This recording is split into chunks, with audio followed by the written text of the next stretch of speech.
Hey world, how you doing? This is one way to cook a tri-tip and potatoes. It's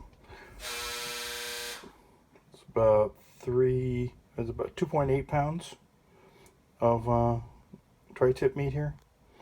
I'm going to cook it at 500 degrees for 15 minutes, then turn off the oven and let it just cook in the oven for 45 minutes.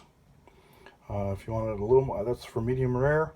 If you want it a little more done, go to 500 degrees for 20 minutes and then let it slow cook. Just turn the oven off after 20 minutes and let it cook the remainder of the hour, which would be 40 minutes with the oven off, and it'll just temperature will slowly drop from 500 degrees down to, when you remove it, it'll probably be somewhere between 150 and 250 degrees.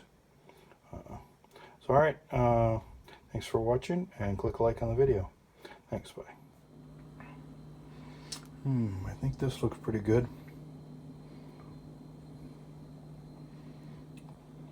Should be tasty.